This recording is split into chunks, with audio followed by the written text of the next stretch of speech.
In just a handful of valleys tucked away in the shadows of the Great Smoky Mountains, elk almost appear to be on display this time of the year. While wildlife is abundant here in our mountains, seeing elk like this generally only happens a few weeks out of the year during the fall rut or the breeding season.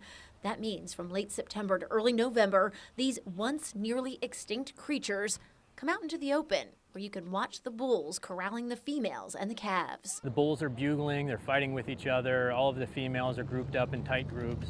The leaves start to change colors, the air's a little cooler. So all in all, just a really nice time to be out with the elk. There are only about 100 elk in the park, and right now they call North Carolina home. Park biologists know this because they closely monitor these animals. The elk were wiped out in our area nearly 200 years ago and only reintroduced in two places, Oconaluftee and the Cataloochee Valley in North Carolina. Beginning in 2001, we brought elk in from Land Between the Lakes, Kentucky and Elk Island National Park in Alberta as an experiment to see if elk could survive here. Across about 8 years, we figured out, yes, they can survive, and they're doing quite well. And while all of this attracts quite a crowd, there are some dangers here as well. When you're taking in the sights of the elk here in Oconaluftee, don't forget that you need to keep your distance. There are signs reminding you to stay at least 50 yards away, and there are also volunteers on hand at all times here in the evening, making sure that traffic keeps moving and that visitors keep their distance. The problem is, sometimes that isn't enough. We have had a couple of close calls, including this year. We had a man that ended up climbing a tree because he felt threatened by the elk.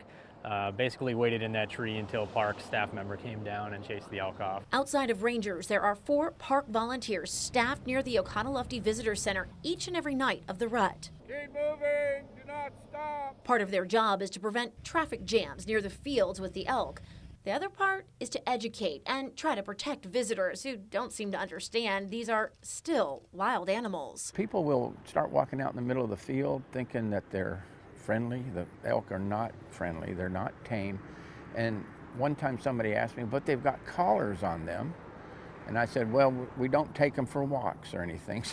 In fact, the elk reminded us several times during our interviews that you need to stay alert because they can be pretty unpredictable. First, my mom come there, and Heads up, then folks. my Heads up. dad That's okay. comes.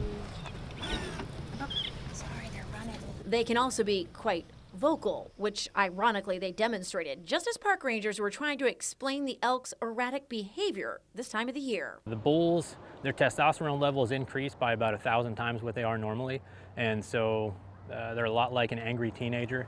They just know nothing but no.